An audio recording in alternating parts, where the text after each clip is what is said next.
I hope we're back now, chat. Can you guys see?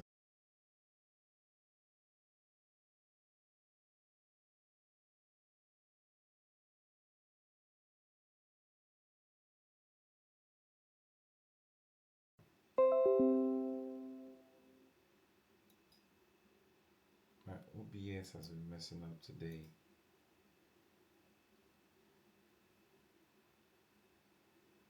What is happening? I don't think it's my network, but like it looks like it is.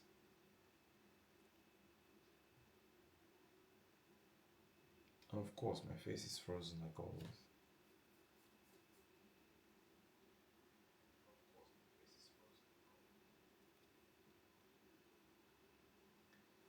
How loud am I?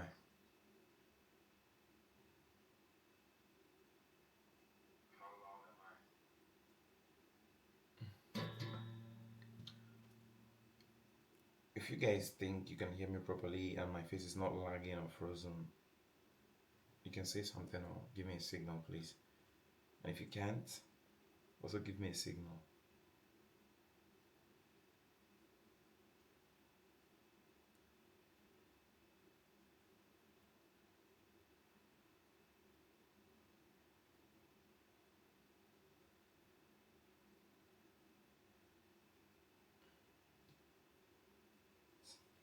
Also give me a signal.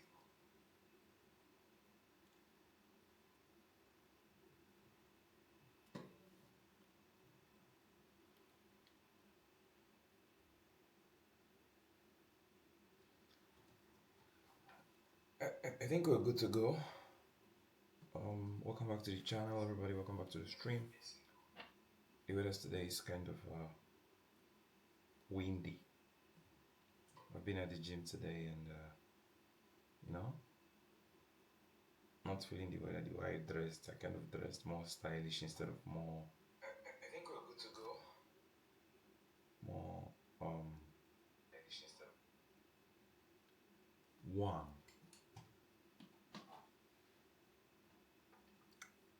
So many things to talk about on stream today, actually. I've seen some interesting news today, so let's quickly dive in. Before we react to YouTube videos, I saw this news and I felt like it would be interesting for us to talk about on stream. Angelina Jolie's brother James Harden comes out as gay after ex-wife split. If you don't know why this is interesting, it means that there's a big chance that he split with his ex-wife was probably because he was gay and not straight, even pretending to have been straight. And this has been very common in recent times with so many men. A lot of men pretend that they are straight, have kids, have families, and then after a couple of years they come out and identify as their true selves. It's just very sad that they had to pretend for a long time. But because they've seen that now, if you come out as gay or as a member of the LGBT community, you have a stronger backing that you would have had 5, 6, 7 years ago.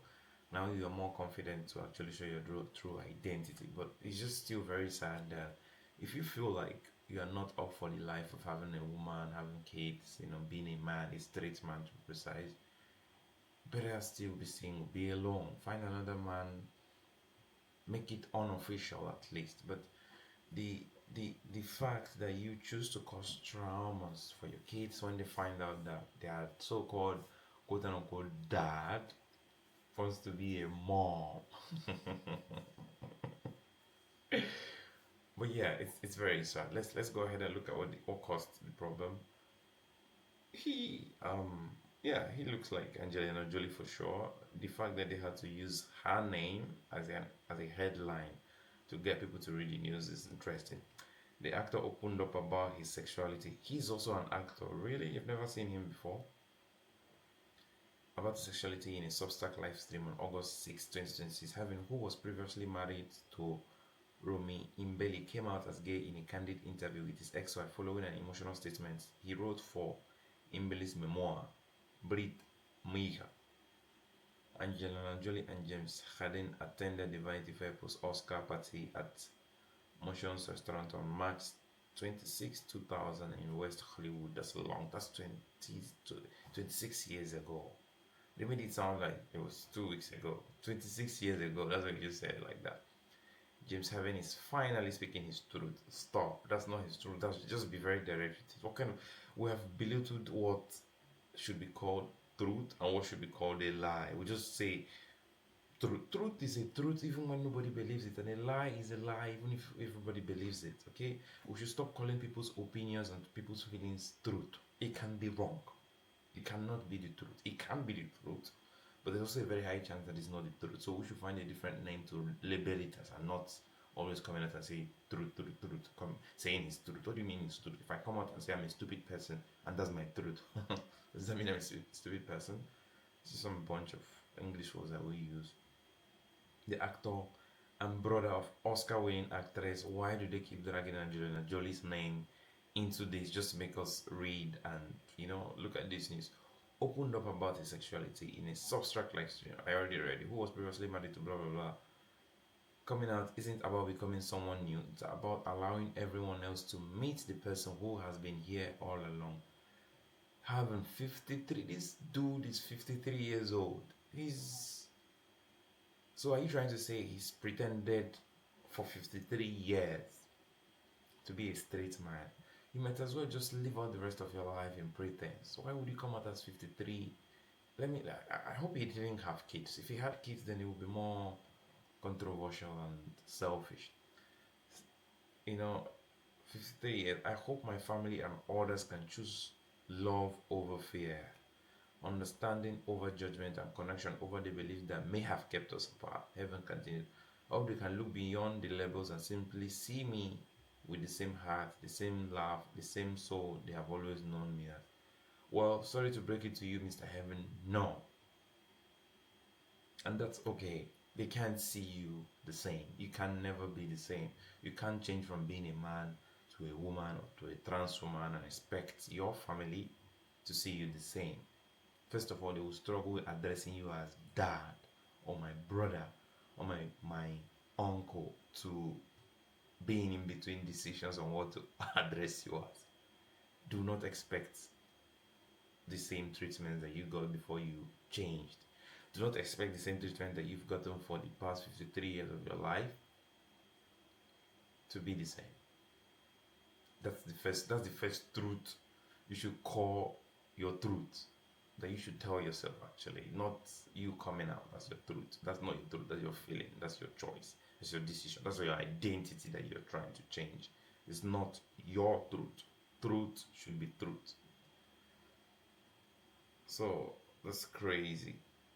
That's crazy. Heaven's revelation comes nearly a year and a half after Mbeli confirmed to People magazine that the former couple had gotten an annulment shortly after their August 2024 wedding. They got married in 2024 at 54 years old, maybe. Mbeli said the split was due to fraud, although she did not offer further details. Fraud sounds like fraud of identity or identification. Let's go ahead and watch some videos. I feel like she's trying to make it sensational, to make it look mysterious. This fraud of identity, saying he is straight while not being straight for 53 years. You can literally call that fraud. So I'm hoping and I'm guessing that's what she was trying to talk about, really. Jolie's brother James Haven comes out as gay at 53, says in candid letter, "I no longer feel the need to apologize." James Haven, the brother of actress Angelina. Why does it look creepy? Why does his eyes look that creepy? Like, oh. Bro is like, I no longer feel the need to apologize for being in between decisions. I am not straight, but I'm in between decisions. I no longer feel afraid. Yeah, bro, can see from your eyes that you're not afraid, Mr. Heaven. Angelina Jolie has come out as gay at age 53 through a letter about his sexuality shared via his ex-wife Romy Mbeli's Substack. Haven and Mbeli married in 2024 before separating weeks later, but remained close friends. You married in 2024 and separate weeks later and still remain close friends. What kind of complicated insituated, confused people do we have in recent times? You marry, you separate after a few weeks, and then you remain close friends. These three statements should not be in the same compound. In a video, Haven announced, "I'm gay," while reading his letter. He reflected on his childhood, sharing that he loved Disney princesses, glitter, and mascara, which made him feel more like himself. "It was never about pretending to be someone else. It was about letting a part of myself shine that had always been there," he For 53 years, James, letting what part shine that has always been there. For 53 years, you didn't let it shine when you were 10 years old. 53 years. You deceived people for 53 years and you're finding a way to justify it. If you come out and say, this is your retirement plan, and say you want to be someone else as your retirement plan, it will be more understandable and it will be more convincing than saying, bro, this is not your truth. This is complete fraud. he added. Haven explained that growing up, he questioned whether parts of himself needed to be hidden to fit in. He said, "Coming out isn't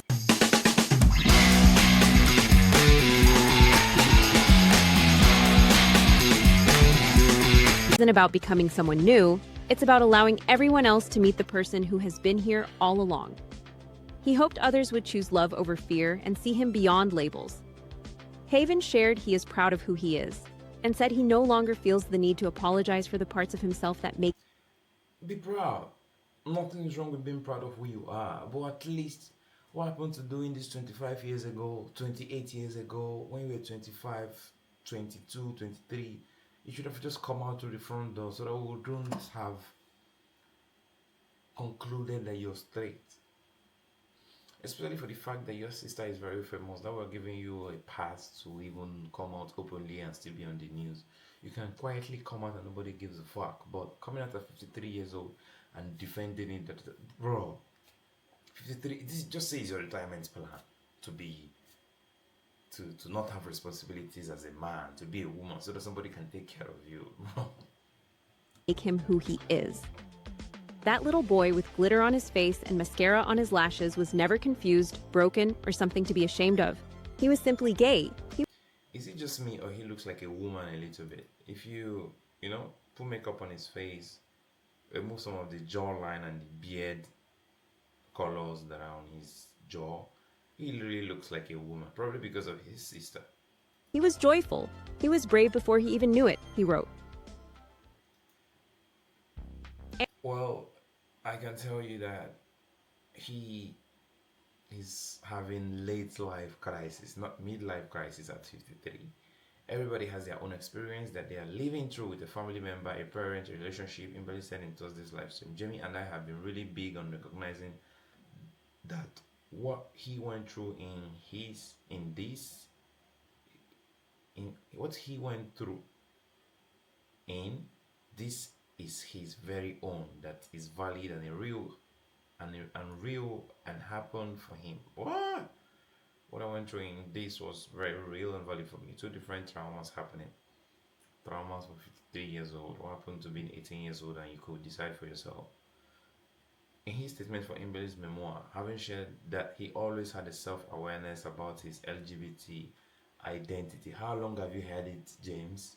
Since you were 8, 10? And LGBTQ identity was not even in existence a long time ago, at least the way it is now. When I was a little boy, I was absolutely obsessed with Disney princess. Bro, we were obsessed with different characters, cartoons and all. Doesn't mean we're not straight. James. According to Entertainment Weekly, I would sneak glitter onto my cheeks, swipe mascara onto my lashes, and for those moments I felt like magic. I didn't have the language back then to explain why. I just knew it made me feel more like me. I was never about pretending to be someone else. It was about letting a part of myself shine that has always been there. Why is he making it look like he had the power to not, or he couldn't speak up when he was just a little boy? Bro, since you were 17, 18 years old, you could have just come out straight. Why did you go ahead to marry? Why did you go ahead to have different relationships with men, knowing fully well that you were not really straight? why are you justifying it and then claiming arrogant that you don't need to apologize? You need to apologize, James, for deceiving people, for deceiving all your ex-girlfriends. Yes, bro, just casually saying it like I don't owe anybody an apology, bro. You owe everybody an apology that has been involved with you thinking that you were straight, even though you look like you are not. You know, okay, let me be nice. You just look like a sister. You have a sister's eyes, you have a sister's lips, and then I mean yours is a bit scarier because you look like a psychopath. Sorry, but I have to be nice and honest. Despite the ups and downs of finding himself, Heaven remained optimistic about his future. In a follow-up video shared on Invalids Setback profile, Joy's brother said that he is beginning a new chapter in my life. Oh, that doesn't sound like a new chapter at 53, James. Sounds like a retirement plan. After many years of healing from childhood trauma, I am now free to live the life that I believe I was always meant to live. Yes, your retirement plan. One of hope, one of peace, and one of love. Having said so, as my story upholds, I want you all to know that I do it with an open heart, with nothing but love for myself and for all of you. If it wasn't love for yourself, you probably would have shared that you were not straight since you were 18 years old. You have been selfish. You didn't start today. You have always loved yourself and you just decided to be more outspoken with your love and your selfishness. It's very sad. Let me know what you guys think. I saw this and I felt like it was very interesting to talk about. Coming out at 53 years old is already questionable. It sounds more like a confused decision of as a result of depression or as a result of not having a retirement plan. But yeah, you get the point. Let me know what you guys think. Moving on. Okay, subscribe because I'm gonna clip that out and post it on YouTube. So you might as well just subscribe whenever you watch this video. I mean, even you, James, if you see this video, subscribe.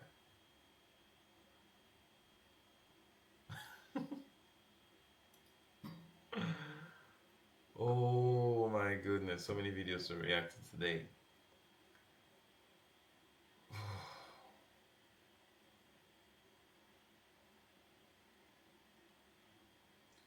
But I actually need to confirm. I hope this video is okay. Please, I hope you guys can hear me clearly. How do I confirm?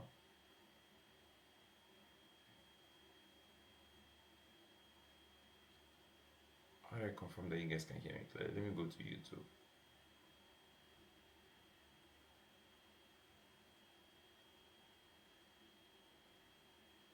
Dad wants to be a mom.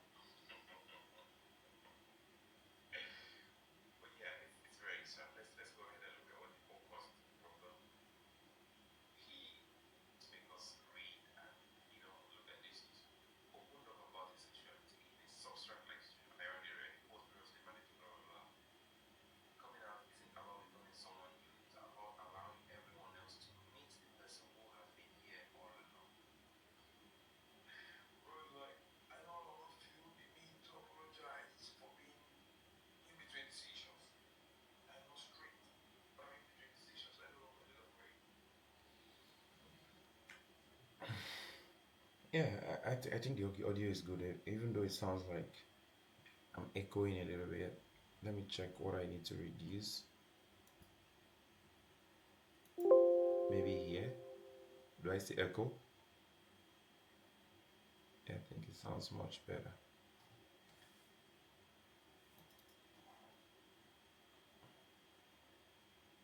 Have you been sleeping? You have? China's deadly bubble eye disaster. Let's go. How dare you? Are you asking to look ugly? Come on, let me see those eye bags of yours. Let's fill them a little bit more, shall we? Don't worry, as long as you don't touch them, they won't pop. I promise. Oh boy. Bro, that looks so scary. I'm not trying to be racist, bro. Chinese people have a smaller eye compared to other races, but bro, what are they doing? What is happening with these Asians and their beauty standards? I saw a video recently about beauty standards in Korea, and I'm thinking, how extreme do you guys have to go to ensure that it's not even living a healthy lifestyle now alone. It's about just putting some unnecessary pressure on women, especially even men now, to like look some certain way. Like how? Why? I do have a crazy one for you guys today because last time we talked about eyelids, but this time it's the opposite. We're talking about eye bags. People across Asia have been eating up the Eggo style aesthetic for years now, and many influencers in China are even injecting filler to get a more pronounced under eye bag look. When I say that, you probably assume that they go to a doctor, but no, they do it themselves at home after watching. Wait. I think something is wrong.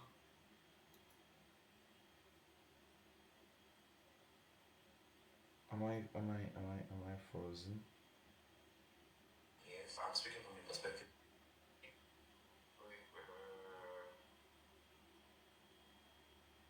I think something is wrong. Or is it just my Twitch? I just noticed something there on Twitch.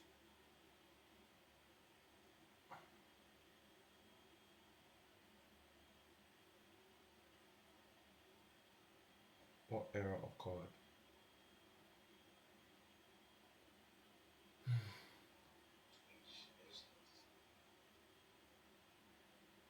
Okay, back to the video. Pending to Twitch comes back. A 1-minute Douyin tutorial, which ultimately ends up with millions of people getting the bubble eye effect. This is where your eye bags start inflating and bulging out to the point where at any moment it can literally pop. We're talking about the infamous lying silkworm injections, or in Chinese, 窝蚕, and it looks exactly as it sounds. Silkworms under your eye. The whole idea is based on If you get to that point where you have to take some extreme measures to have your eyes look some certain way, congratulations. First of all, you have gotten to the highest level of self-esteem problems, low self-esteem problems. Bro, that's so scary. Eggo style, the tiny little puff right underneath your eyelid that naturally appears when some people smile. Normally, it's subtle. But because platforms like Douyin and Xiaohongshu have this magical ability to take something that's completely natural and then crank it up to the maximum overdrive until it goes viral, instead of a small under eye ridge, people are ending up with these giant swollen bubble eye bags that look like they're one sneeze away from exploding. Many netizens started joking that it looks like there's a small caterpillar right under your eye. I mean, it low-key looks... It looks so uncomfortable. Even just looking at it, it looks very uncomfortable. How much more the people that have it on their eyes, like the eye bags, if you pop it, what's gonna happen? Is it gonna affect your eyeballs? Or like, bro, it looks so uncomfortable just even looking at it. It's scary and uncomfortable. Satisfying to pop though. Imagine if you just take like a toothpick and just like poke it. Sorry. And the worst part is that it's not just a side effect of appearance, because some people are ending up with infections, ulcers, and eye bags bursting. I mean, sometimes the filler in the eye bag starts drooping downwards and even spread all over your face. But let's talk about what people were actually trying to achieve in the first place. Lying silkworm or under eye bag procedures that make your eyes appear larger, softer, and more youthful. You either look 5 years younger or you haven't slept in weeks. 原本是要和我的卧蚕说拜拜的，可是因为种种原因，我的卧蚕它无法拜拜，那就继续。 Why is everybody obsessed with looking younger than they already are? Like, I used to think it was a thing that is common among older people from 50, 40, 60. I will never understand the 25 years old trying to look 20, trying to look 16. You're still growing, god damn it. 28, 30, you're still growing, your body's still forming to a good extent. Like, why are you guys putting all this unnecessary pressure on yourselves just to look some certain way? Like, I'm pretty sure it's peer pressure. I know the idea of the beauty standard that the industry has placed on you, but personally, you want this as well. Like, you guys want this, and you should stop doing it because you are hurting yourself. In the long run, you're gonna have a big problem. Look at the infections that you can look at the risk of infections that you put yourself liable to have. Just think about that for a minute. 戳吧，有些机构不要再拿我的卧蚕当失败案例了。虽然说它真的很失败，不然我真的生气了。You don't look angry. You look excited. 我的眼袋明天就要去把它搞掉了。哈哈哈哈哈！最后来合个影吧。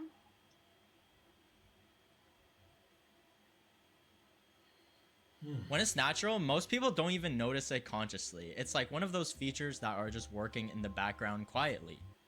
But Chinese influencers don't do quietly. For people who don't have a naturally pronounced egosal or under eye bag, cosmetic procedures started offering ways to create it artificially. The most common method involves injecting filler right under your lower eyelid to create that raised appearance. And the most frequently used material is hyaluronic acid. My best friend. It's one of the Bro, if you know me personally, you will understand that I'm afraid of needles, okay? Anywhere in my body, on my butt, on my hand, on my veins. I would never understand people that Botox, one word, Botox. I would never understand people that have injections injected on their faces to look younger.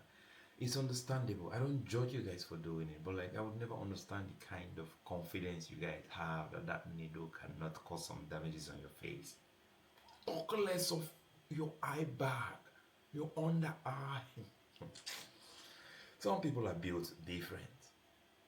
The most common fillers used in cosmetic procedures. Minimally invasive, recovery is relatively quick, and in many cases, it can be dissolved if something goes wrong. Sounds great, right?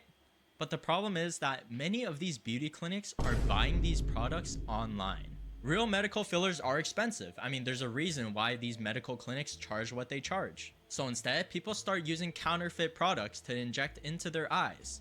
I guess you could call them Temu injections. Online marketplaces became suspiciously filled with these cheap filler products, and people scavenged to find the best deals with the best discounts. Now, genuine hyaluronic acid products come in sealed. I feel like this is all planned. The industry puts pressure on you to get products to improve your beauty. They raise the standard for they raise the standard for being what they call beautiful in the industry and in the country. And then on the other hand, they go back and create a product that will enhance how you look to make you get to that level that they want you to get to. It's like mediocrity. It's like a circle. Because they want to make money, they have to put pressure on you guys. They have to make you feel like you're not enough the way you are in order for you to buy their products, thereby giving them money on the long run. Like, it's all planned work. This is just my opinion, but it looks like it's a fact. Packaging. And these counterfeit versions usually have some very strange packaging. Like, look at the lettering and the registration of some of these. Alright, before we get back into it, you may have a boring wall like mine, but worry no more. This plate has caught you covered. They were nice enough to send me these posters, and the craziest thing is that, look together, it genuinely too. They've also got over 2 discount at checkout. Huge thanks to Display for sponsoring this video. Now let's get back into it, which is how we end up with the bubble eye bag cases. You get these pus-filled eye bags that sometimes look like it's a transparent bubble that's about to burst. This has been happening everywhere, and it's mainly due to the counterfeit products as well as the injection method of these beauty clinics. They usually inject way too much and expect that a couple days later it will settle. Except, not everybody reacts. I'm talking about one injection on the face, and I'm hearing inject way too much. Like, I can't be the only one that's afraid of needles, okay? Anywhere on my body, my legs. I've had injuries where they had to inject in between my foot. Trust me, I'm still traumatized from the thought of it happening, and just the idea of it all still traumatizes me. And then there are people injecting their faces, their jaws, their eyelid, their brows. Bro. To it the same, especially for unlicensed products. So what starts to happen is that the liquid What? Bro, she looks like plastic all over her face. She has her nose done. It looks longer.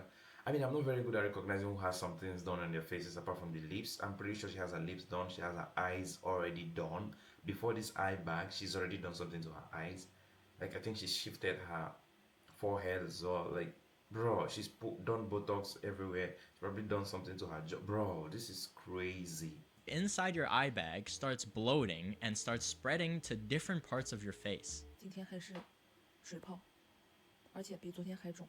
这只眼是眼尾肿，这只眼是眼头肿。今天的眼头好肿。今天我们这边出太阳了，本来我心情可好了，但是当我拿起手机看到我卧蚕的那一刻，就那一刹那，不要做，真的别做。这个卧蚕项目我真的不推荐。This is no joke because these chemicals are so close to your eyes when they're being injected. One mistake can literally make you go blind. Which leads us to the case of... And they still don't care. You don't need some special doctor. You don't need a prophet to tell you that one mistake and you're... It's not on me. One mistake and you're blind. Absolutely irreversible. Irreversible. You just go blind 100%. And the beauty standard that you are trying to reach demotes you per se. And people still go ahead and do it. They don't care. They still look up to these ladies, girls doing these things. The younger generation is looking up to them as role models, even though they see the risks that are involved. Damn. Miss Liu from Hangzhou. Now, Miss Liu wasn't trying to become some experimental cosmetic pioneer. She wanted the same thing that thousands of people wanted, lying silkworm eyes. That's it. So she decided to get these under eye bag filling procedures at Hangzhou Medical Aesthetics Clinic. And that same night, everything started going wrong. She started experiencing severe inflammation, allergic reactions, so naturally she wanted the filler dissolved as fast as possible, which should have been the beginning of fixing the problem, but instead, during the attempts of trying to fix the filler, the staff members squeezed her under eye bag so aggressively that it popped. Bro, this looks so creepy, scary, disgusting. I don't like to insult people. I don't like to insult God's creation, especially when it comes to human beings, but this looks disgusting. No. Yeah, her eye bag literally bursted open. And that wasn't the end of it. Because after multiple dissolving procedures, ulcers started developing around her eyes. And according to Miss Liu, right after the first dissolving procedure, the clinic aggressively netted the area around her eyes and made things even worse. The force caused tissue damage, and attempts to dissolve the filler weren't effective either. So now she's dealing with tissue damage, failed corrections, and just all sorts of different complications. And then in April of 2025, more ulcerations started appearing in the corner of her eyes. So at that point, she was just referred to a hospital in Shanghai, and the doctors diagnosed her with severe inflammation due to a unknown product. And now this is not even the worst of it all. All of these things are happening because she hasn't gone blind yet.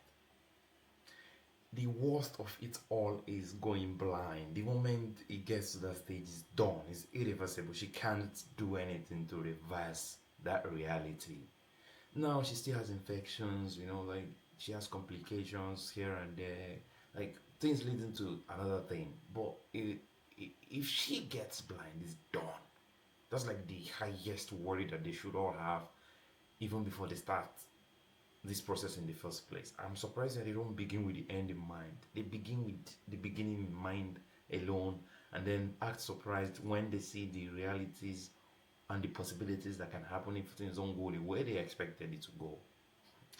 she says that the corners of her eyes have been stuck together permanently. Her vision became limited and her whole face continues to be swollen. Meanwhile, the clinic reportedly argued that these allergic reactions are relatively common and they can easily be controlled with medication. Look, I'm not a lawyer, but if somebody's eye tissue starts ulcerating after multiple correction procedures, I feel like we've moved way beyond the just take some medicine stage. That's just my theory. The clinic also offered around 150,000 yuan in compensation, so roughly 25k. But Miss Liu wasn't satisfied with that offer. I mean, given everything that she'd gone through, it's not hard to understand why. To make matters even worse, the manufacturer of the injection... Yeah, $25k to possibly go blind. Sounds like it's worth it. Sounds about right, Miss Liu.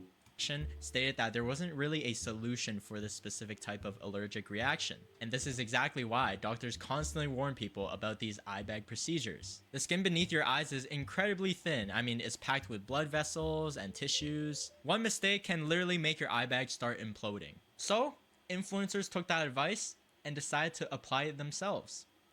Literally. Because you see a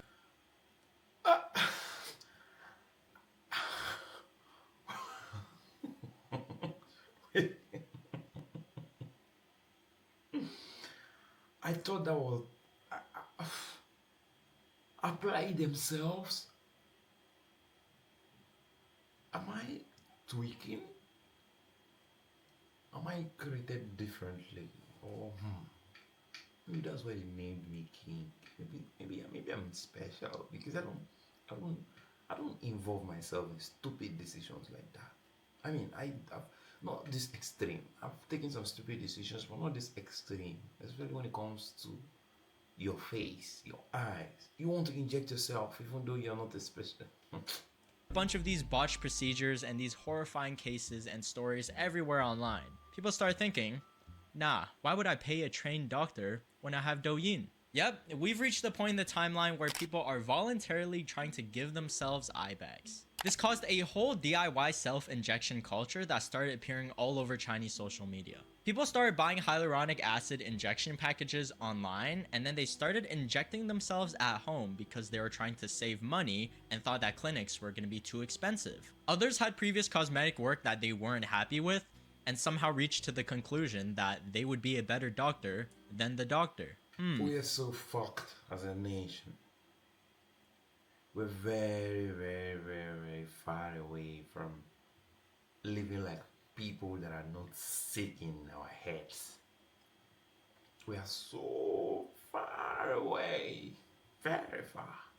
Yeah, maybe I should start doing medical procedures in my apartment. Douyin and Xiaohongshu became flooded with these videos of influencers constantly posting content about eye bag fillers, at-home injections, DIY procedures, people sitting in front of cameras doing these injection tutorials in less than 60 seconds. The comments would be full. Yo, being an influencer is one of the worst professions that you can actually have as a name. It's one of the worst names that you can use to identify yourself.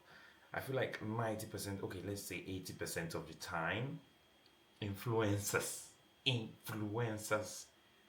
has never ever influenced something that is good for the society. They always influence some stupid product. They always influence some stupid they always get involved with some stupid partnership with not stupid companies, because the companies are business people. It's the influencers that promote some stupid, that do some stupid promotions. Like I've said stupid 10 times in less than 40 seconds. You just get the point. You know, if influencing and being an influencer is one of the worst identifications or form of identifications that you can adopt in recent times. They just have a bad reputation that surrounds them, literally. Of people asking, where do I buy these products? How do I get them? Does it hurt? How much does it cost? Not whether if they should try it or not. And why would you get your advice from an influencer anyways? It's gone to a point where people would literally hire other people to come do injections for them, or even just tell their friends to come over and they'll do it for them for a small price. I mean, there was this 40-year-old woman who decided that she wanted to look younger. Pretty normal goal. Unfortunately, the method she chose was significantly less normal. She wanted to save money to do an injection herself. Bro, everything on her face here is a needle. Like it could count 1,000 just on her left side, and then on the right side of her face is another 1,000. Then she keeps going. I thought the point of starting this whole thing was to show that you love yourself. You want to look better. You want to look younger, more prettier. But it doesn't look like injecting yourself, even though you're not a professional. It doesn't look like you really love yourself. It just looks like you're being degenerate. No more, no less. At home. So she purchased something called a water light injection online. And after buying it, she started watching Douyin tutorials on what to do. And after watching the videos, she just started injecting it onto her face in her own place. And then she went to sleep. And then the next morning, she felt some weird pain and swelling in her right cheek. So she went to get it checked out. And it turns out that one of those tiny needles broke and ended up inside of her face.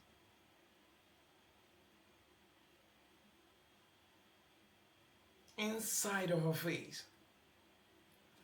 Her face. A needle broke in her face. Her face. Ugh, damn. And it wasn't staying still. It was moving around overnight. Like, first it started moving from her eye bag all the way down to Oh, that's crazy. Moving around is crazy. Bro has tires to be rolling around somebody's face. her cheekbone, and then she said she couldn't even like open her mouth or even blink because of the pain. And doctors quickly warned that if the needle started moving up to her nerves or her blood vessels, it could be really bad. So they quickly removed it from inside her mouth and took it out. So not only is the risk of counterfeit injections already bad enough, but manually operating on yourself, most people can't even give themselves a haircut. And Everything about this trend, because I'm gonna call it a trend, everything about this trend screams danger, it screams infection, it screams problems, it screams unnecessary. Yet, yet, yet, you guys still go ahead to do it. I don't understand that kind of self harm. Like, I thought it was supposed to be self-love, but if you yeah, self-love as a statement, but your actions show self-harm. Like, make it make sense to me. unfortunately, the DIY crowd wasn't the only problem, because one thing Chinese influencers just don't like hearing is that not everybody is a suitable candidate for these procedures. When your under eye area is relatively small when your face is relaxed, but then becomes super large when you start smiling, getting these fillers is generally not recommended for those kind of people. The best candidates tend to be people whose under eye bags are small when their face is relaxed and still small when they're making facial expressions. And people couldn't accept that. But there's always a workaround, right? Why not make yourself suitable for it by using another part of your body? Because injection No, no.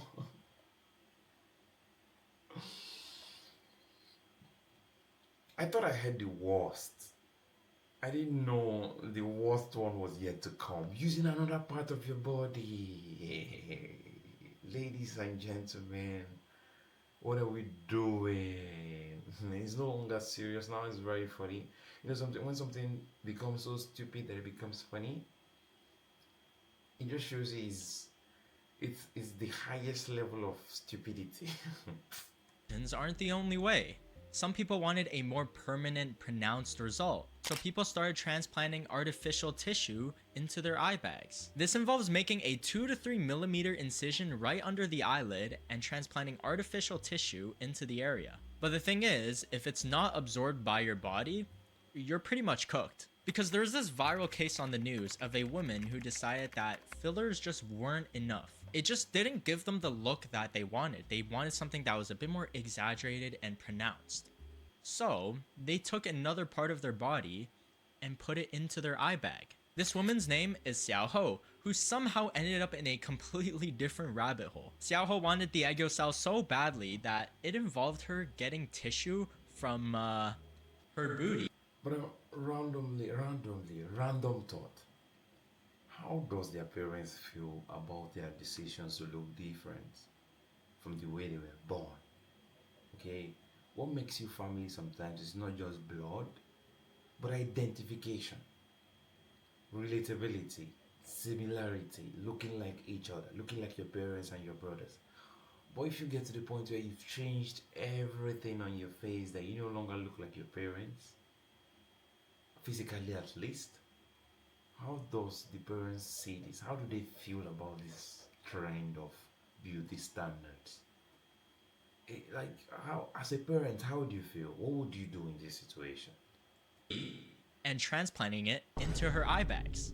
We are truly living in fascinating times. Xiaoho had always been dissatisfied with the fact that she didn't have these naturally obvious under eye bags. After researching her options, she chose this hospital that had apparently really good ratings. The surgeon recommended that take some meat from behind there and just put it in your eye bag because it would make more sense since it's body chemistry and it'll absorb better. The doctors explained the process and she knew there would be a scar, but she thought that this would give her that look that she'd been wanting for her whole life. And unfortunately, she ended up with these swollen bubble eye bags. Not only that, but it was asymmetrical, bulging out, and obviously not. I'm yet to hear somebody ending up with being blind. I think that's the point where somebody's going to learn a lesson. I've been hearing infections, I've been hearing swollen faces, swollen eye bags, swollen cheeks. Like, has nobody gotten blind from this. If nobody has gotten blind, then it makes sense while it became a trend. It makes sense why there are more people still doing it, even though they see the dangers that are involved. I'm still waiting to see if somebody has truly gotten blind. Because if somebody has truly gotten blind from this, people will learn a lesson. Not anything like the result she was promised. And what makes this even more painful is that Xiaoho actually took a online loan just to pay for this. So now she's in debt. Oh my I'm gonna goodness. take out a loan. Oh, for a car? No, silly, for my eye bags. And after getting the procedure, her boyfriend not only broke up with her, but also told her that her eyes looked ugly and even Ooh.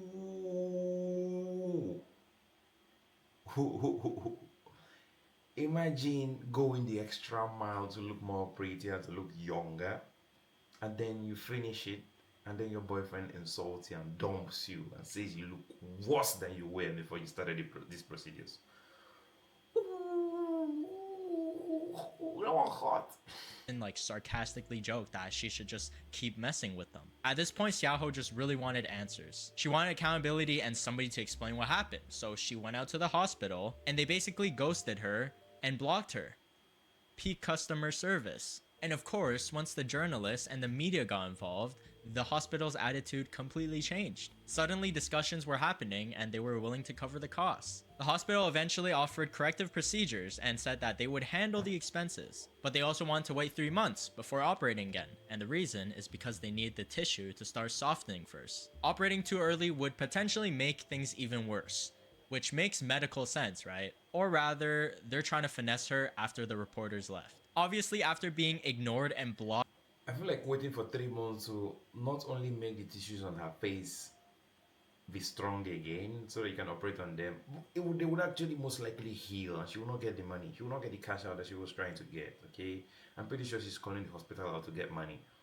Better to get the money earlier and then wait for 3 months and then they still go ahead. If you don't do anything after 3 months or if everything works out, then you would have cashed out and you'll be fine. But if everything doesn't work out, you don't get the money from the hospital, and then they operate on your face again, they put you in danger again, like they put you in danger before, then it becomes a double problem.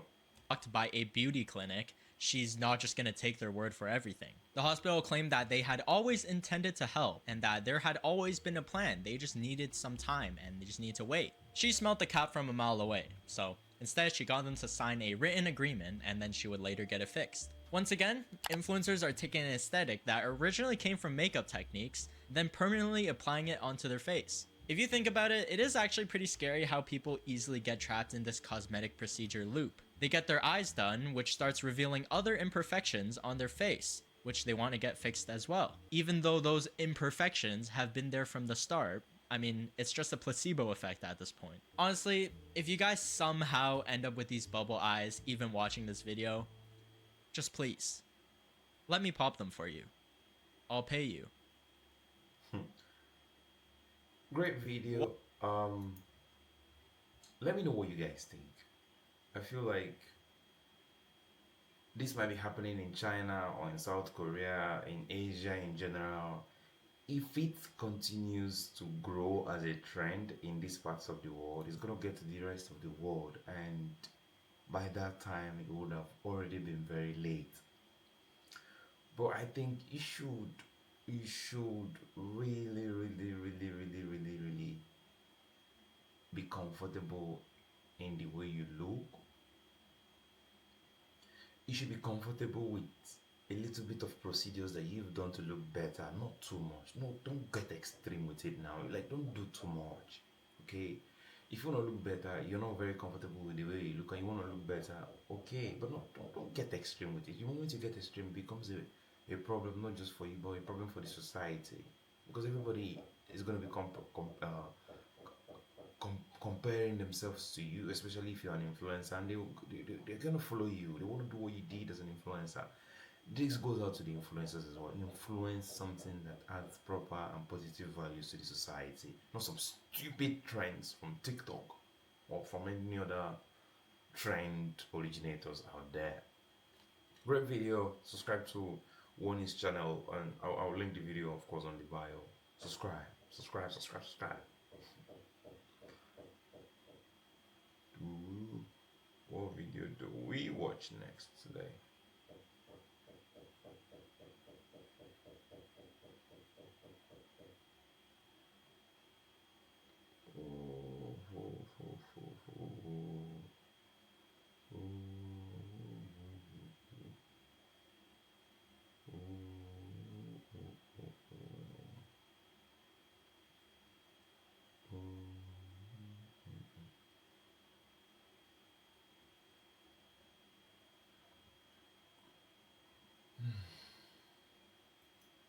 Have you been sleeping?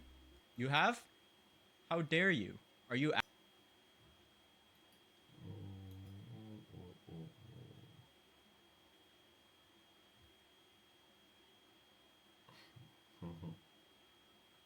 David. The TikTok singer and songwriter who was arrested and charged for the horrific crimes against a 14-year-old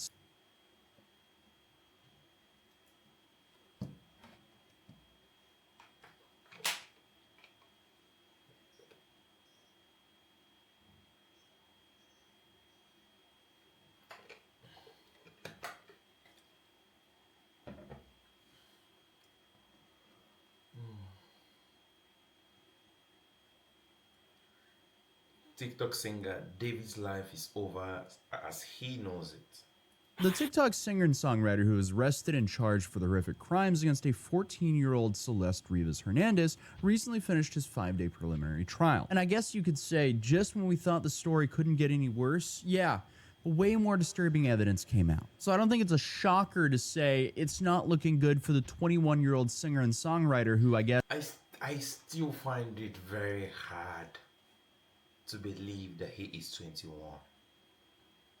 I mean, he looks 28, he looks 30. He's already rich, but he looks 30. He doesn't look 21 at all to me. Maybe he's really 21, but at the same time, it feels like he's using some football age. He looks way older than 21 to me, though.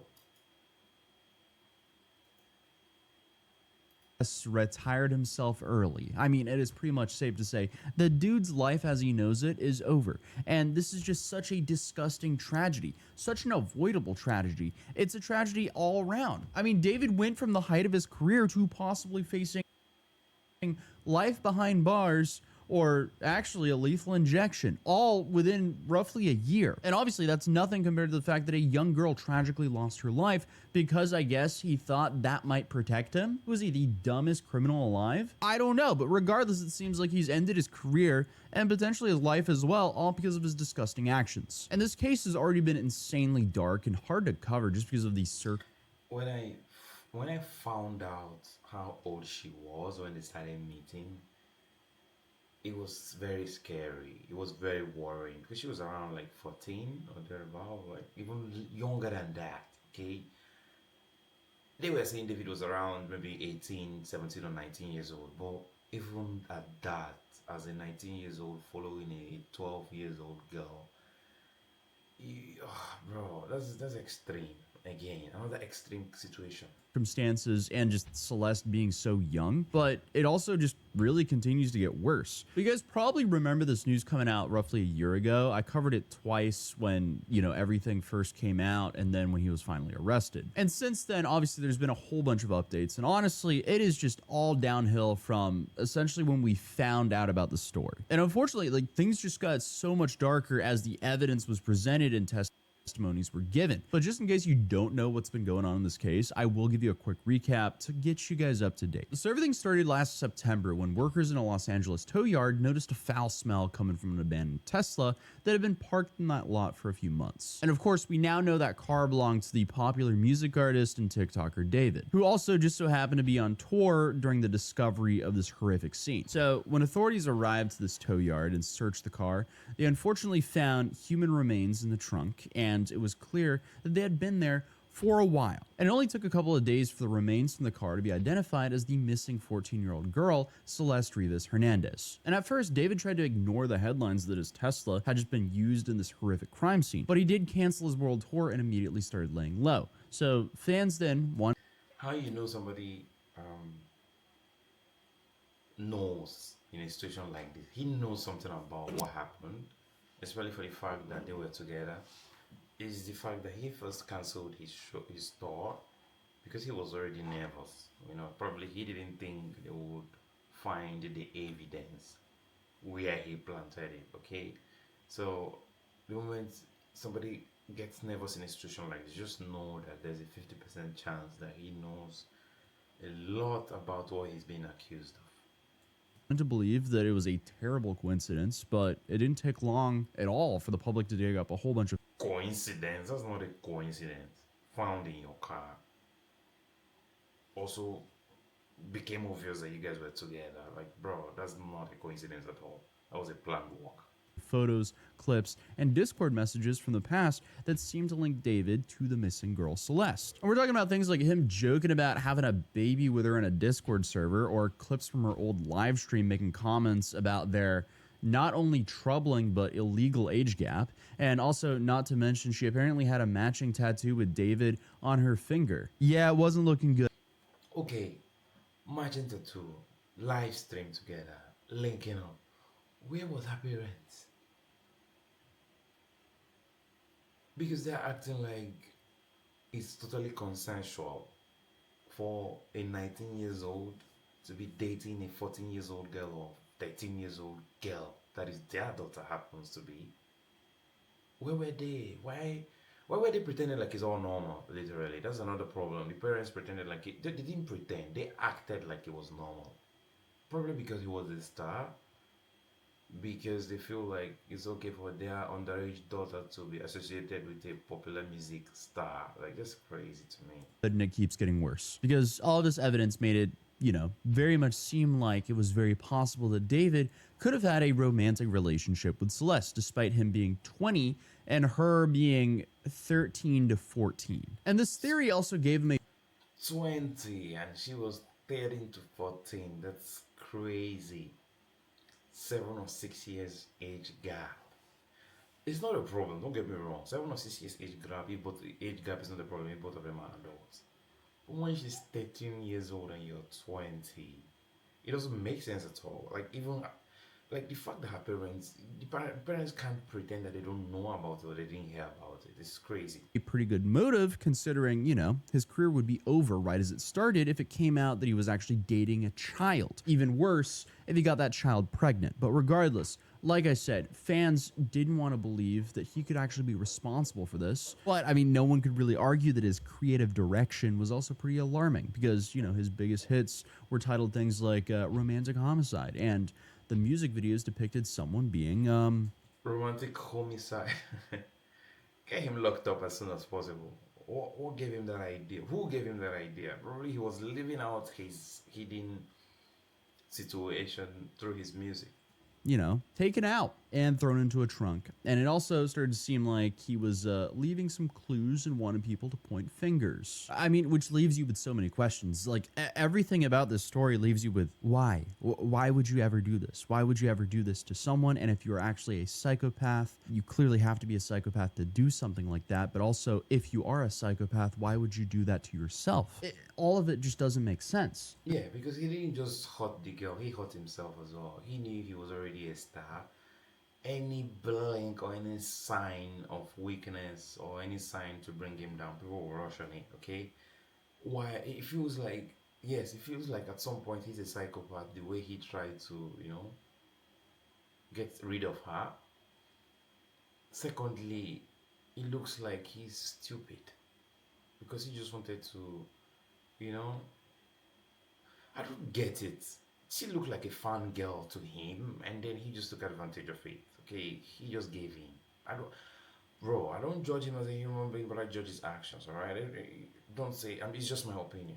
Then on top of everything, why does he leave breadcrumb trails? Or actually, this wasn't even breadcrumb trails. Why does he leave red tape that just leads straight up to him? All of it is just so disgusting and stupid. And it's kind of like, what did he expect? A congratulations, bozo? Like, he achieved something that very few can act. If he didn't do it, then somebody tried to set him up for sure. But I doubt that somebody tried to set him up. Like, it's very far-fetched. It's a far-fetched option. Actually achieve, and then he threw it all away. And the general public absolutely believed he was responsible, like even becoming enraged at authorities for not taking him in immediately. And it took a few months before anyone was actually arrested, and people were worried that this was going to get swept under the rug somehow due to, I guess, David's fame. But in April of 2026, David was finally arrested and charged in connection with the murder of Celeste. And his former charges were first-degree murder, lewd and lascivious acts with an individual under 14, and mutilating the remains of a body. So the LA District... That's a very long list of crimes that's going to make him go away for a very long time. Among all the things that were mentioned in this crime, like in these charges, he's doing nothing less than 40 years or 40 years in prison for sure. Life imprisonment or 40 years. That's like 60 when he's gonna be 60 when he's out. Attorney Nathan Hochman allegedly said that David had a long-term relationship with an underage girl while he was an adult, and he took her life to protect his career. So it seems like that the detectives agreed with the motive that the internet kind of concluded on as well. And I guess after all of this time had passed, it seems... Well, how does she affect his career how does she affect his career if he unalived her to protect his career? What is he really protecting? The fact that she's underage, or the fact that she has something on him that we don't know about? It was like finally someone was going to do something about this and the dude would be held responsible. But for a few months following this, David's preliminary hearing kept getting pushed back due to how much evidence there was in this case. Then finally, on July 21st, the preliminary hearing was set to begin, and the trial attracted so much public attention that the court held a public lottery for seats at the hearing. And content creators like Trappler Ross and Sloan managed to actually win some seats, and they were able to provide live updates during the breaks. So I'll include some clips and information from them alongside of the information presented online. It's a very delicate issue, so I'm not surprised they're trying to cash in on that or trying to turn the seats into lottery chances for people to win. Because, bro, like, it's too delicate a case for you to just sweep under the rug. Okay, guys, so I was one of the 10 people that were allowed to go into the courthouse, and we've seen some pretty disturbing things so far. So the trial started, and day after day, more and more stomach-churning details just kept on getting presented. And the picture that all of this evidence painted was absolutely not good whatsoever. It didn't look good for David. So, not that anyone was really on his side at this point, but ugh. So according to the LA County District Attorney's Office, during a 5-day preliminary hearing, the prosecutors laid out the framework of their case against David. Some of the new information that came out states that Celeste apparently went to David's Hollywood Hills home on April 23rd, 2025, and was never seen again. Then apparently the very next day, David is accused of ordering a shovel to his home. And then over the next few days, using an alias, David allegedly also... They had an argument. He ordered a shovel, unalived her, and buried her somewhere in his car, and shipped off the car to be destroyed. ordered 3 chainsaws, a body bag, and a blue inflatable pool. Yeah, and if that doesn't give you chills after we now know that his alleged lover, underage lover, went missing, I don't know. And forgive me for how graphic this is, but it's important that we acknowledge how dark this crime was. So prosecutors... And this goes out to all of you that worship celebrities because you're a fanboy or a fangirl. Like, there's a saying that may you never meet your heroes because you'll be disappointed when you meet them in real life. They all have shitty characters. Majority of the ones I've heard, they have shitty characters, that all the behaviors that make you idolize them on camera is a show for them. They just put on a character, they just put on a brand for you to just idolize them. But in real life, they're all shitty people. I'm not saying I'm not a shitty person, but at least I'm not pretending to not be a shitty person like your so-called famous people are always pretending. Alleged that David stabbed Celeste and then placed her body in the inflatable pool and used a chainsaw to dismember her before he placed her in the trunk. Lock him up. 50 years.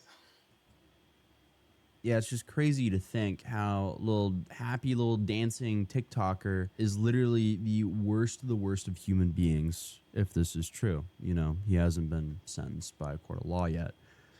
He hasn't been sentenced, but from a layman's point of view, it looks like he is allegedly guilty of all the whole crimes that they've been accusing him of, because all the arrows points to him. Like, if he gets out of this, then our justice system is ruined. There is no way out for him on this one. It's very, if he gets out, don't trust the justice system ever again in your life, anywhere in the world. So, allegedly, but it's definitely not looking good for him. And their evidence for this is partially the blood found in David's garage, as well as the small blue plastic fragments, apparently from the pool, that were embedded in the victim's remains found inside of the Tesla. Let's just start off with the pool. So yesterday I told you guys that we didn't have any information about the pool. Well, today we did. So the blue inflatable pool that was supposedly blown up and put in the garage, and David unalived Celeste there to collect the blood, it was found. Let's just talk about the garage in general. So there were stains all around. There were stains near this like kind of gym area. There were also cuts inside of the floor mat. So imagine like a garage with brick flooring and black mats all on top of it. So they found stains all over the mats, and they found signs of blood, but then they pulled up the flooring and there was so much blood that was like stained on the floor of the bricks. You could, As dark as he is, he didn't even care to clean it up. At least if you want to be bad completely. If you want to be a psycho, be a psychopath. Don't stop at psycho, okay? He did it probably thinking it wouldn't matter. Nobody's gonna discover, nobody's gonna pay attention. Bro, look at where your carelessness has got to you now. tell that a crime was committed there. It's, yeah. This is definitely one of the heavier topics I cover here on this channel, but since I guess it is like one of the craziest things that's happened, especially in the influencer sphere, which is It's so dark because she's 14. It's literally a fan girl upset because his songs, if you've listened to his songs, you'll understand that he has those kind of songs that teenage girls will be obsessed over, as much as obsessed over him as well. And he just took advantage. He is so dark for exhibiting this kind of behavior. Okay, yes, it's one crime entirely to be with an underage girl that is 14 years old, and it's another crime entirely, a very dark part of that crime, unaliving her, dismembering her body, putting it in your Tesla, blood all over the place, and not even bother cleaning it. Like, it's a whole different level entirely. the sphere that I mostly cover. Just like, you know, shocking online content is kind of the niche that we cover here. And yeah, it's safe to say that's probably one of the most shocking ones that we've covered. And this guy was a big socialite and had a whole bunch of celebrity friends. But Sloan also talks about the blue pieces being shown in the evidence photos of the body as well. We saw pictures of her body. There was a photograph of her knee at one point, like her knee cap, and it had all of these like blue pieces of plastic. Damn. Bro, if allegedly he is behind all of this, he's barbaric, he is carnivorous, he needs to be locked up forever. It from the chainsaw. I also saw her body in the Tesla with her head and her arms cut off. It was so graphic and it's really upsetting. And as for the motive being presented, prosecutors actually made a claim very similar to what many viewers assumed based on what they found themselves. Prosecutors stated that David had a lucrative career that he wanted to protect, and that he had received text messages from Celeste in the days leading up to her passing where she threatened to expose David and destroy his career. And all signs currently point to David panicking at these threats and taking the life of a young girl and then dumping her. Panicking, and the first thing that comes to your mind is to take her life. People are so dark these days, bro. Her body in a car on the side of the road, and I guess just hoping that it would all go away. Yeah, I'm also very curious. What was he thinking? If he is behind all of this, allegedly, why be dark if you're not going to be very dark, especially when you know you're trying to protect your career? Okay, what's the point of doing it halfway, dropping it on the roadside? What was he expecting? Rain to wash away the body parts, rain to wash away the blood and things. What was he expecting? What was his plan in all of this? Okay, it felt like If he's not behind it, then somebody really, really set him up and did him dirty. That's if he's not behind it, allegedly. All of this is just so confusing as well, because like he did all this and then just left the car to be towed. Like clearly he's not very smart, because every step of this whole story is just like, how can you be this stupid, man? But also, I mean, we're not really complaining that this vile individual is stupid, because at least he was caught. So again, he did all this so he wouldn't lose his $1 million record deal or whatever. I don't know if it's Louis or Louis Bloom. He worked at Interscope, or he's really high up at Interscope, and he spoke about like handling the contracts and ultimately terminating David. I still don't really understand why he took the stand, unless it was to prove how much money David has made, because they did talk about how much he could have made at Interscope, which could have been like over $20 million. Thank God. What a vile human being. But yeah, now a Superior Court judge has ordered that he has to stand trial for this, meaning the case is going forward and the district attorney thinks that they actually have a good shot at winning. Good afternoon. My name is Nathan Hockman. I'm the Los Angeles County District Attorney. Today I am here to... Does the defendants actually think they have a chance at surviving or winning this case? You already lost the game even before the game started, David.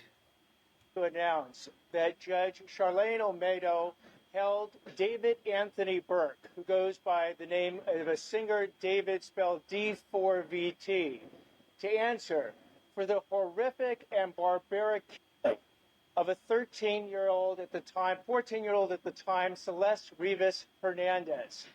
She has held him to answer for first-degree with the special circumstances of lying in wait, doing this crime for financial gain, and a witness to an investigation. So, Los Angeles County District Attorney Nathan J. Hochman said, "What was presented by our office over the course of the last week is a small but illustrative fraction of the evidence investigators have accumulated that proves defendant Burke is guilty beyond a reasonable doubt of the brutal of Celeste Rivas Hernandez. And if convicted as charged, David faces life in state prison without the possibility of parole, but he also has to deal with the possibility of a death penalty, which in California would be a lethal injection." At this point, again, we don't... This has to be the options for him. Death penalty or life imprisonment without the possibility of parole. Totally deserved. Like, bro, how barbaric do you have to be? That's the first thought that comes to your mind when you are scared or you want to protect your career. Like, bro, that's too extreme. have the one additional consideration is that Mr. Burke now is eligible for death penalty. The death penalty considerations are now being weighed. And the DA's office says that the decision whether to seek the death penalty will be made later on, but isn't off the table. Right now, David is scheduled to return in court on August 31st for a post-preliminary arraignment. And this is apparently where we'll likely get his new trial dates along with a new plea from him. Previously, he's pleaded not guilty, so it'll definitely be interesting to see if he changes his tune this time around. And all we can really hope for is that there is some justice found for Celeste and her family. Again, I don't normally cover stories this dark, but I do feel like it's important that her story is heard. And I'll follow up on the story when we have some more updates, but until then, I'll see you guys next video. I'm mind blown, literally, because I think he knows it in his mind that he's done. It's over for him. I don't think there's any coming back for him on this one. He's not getting anything less than 40 years for sure. That's if he's not getting the death penalty, because all the arrows, all the fingers are pointing towards him. I've not seen or heard. I came up on this stream to say maybe somebody's trying to set him up. But it's not looking like it. Hearing all the evidences and all the darkness that fluctuates or comes off from him, it just feels, and the fact that he's claiming not guilty already says a lot about him as a person. Okay, sometimes if you're already down, you can't fall down twice. Just tell people why you fell down and stop claiming you will get back up when you can't clearly get back up.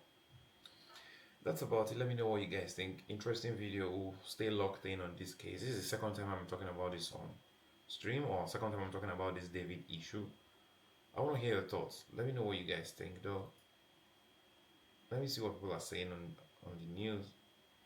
This guy wasn't leaving bread crumbs. He was leaving straight up bakutes laying around.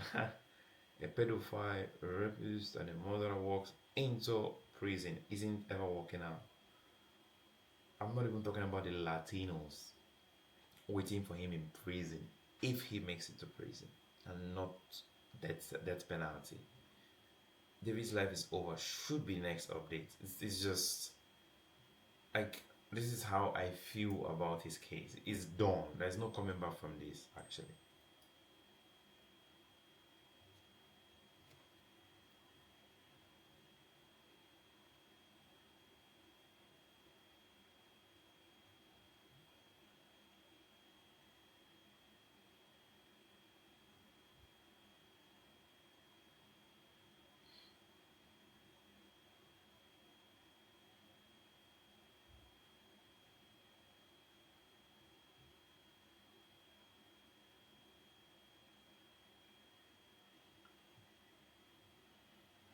I really want to react to this video, but I'm gonna do it later.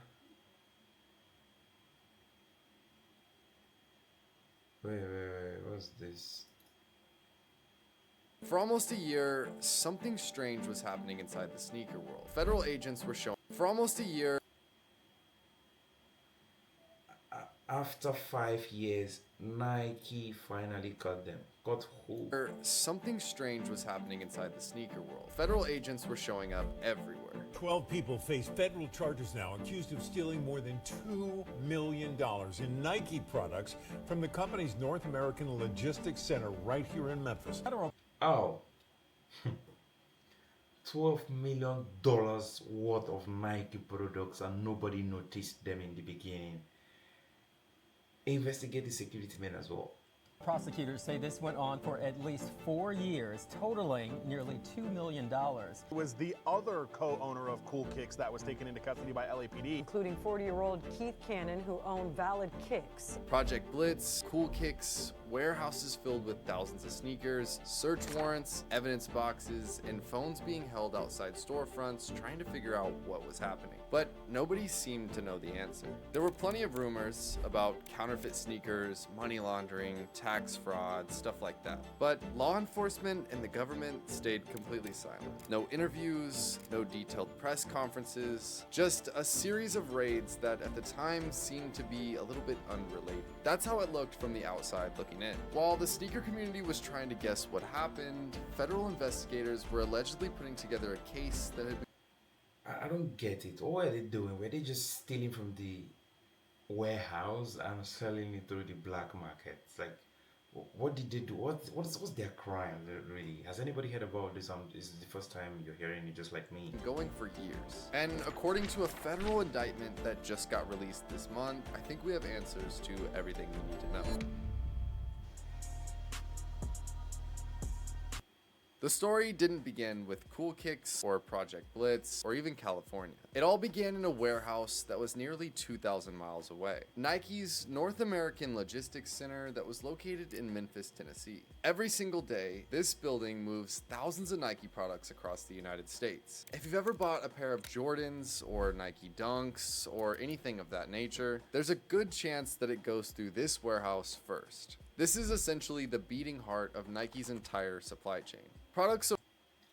I thought they were made in China and then transported to this warehouse and then they redistributed. I didn't know they were making some of them in the States. Arrive in this warehouse from around the world. They get sorted, packed, labeled, loaded into trucks, and then shipped. Makes sense.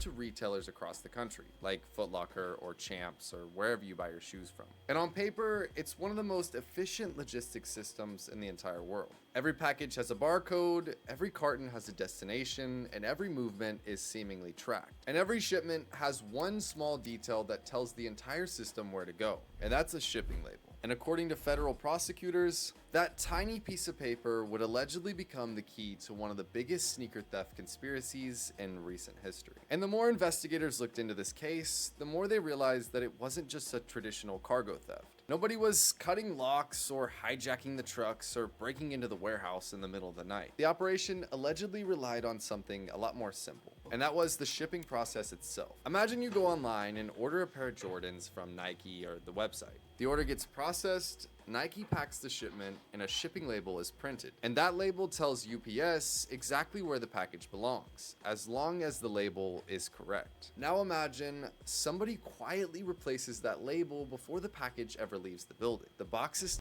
Ooh. Now this is what I'm saying. If you want to be bad, be very bad. You don't have to be one leg in, one leg out. That's a very smart way to steal.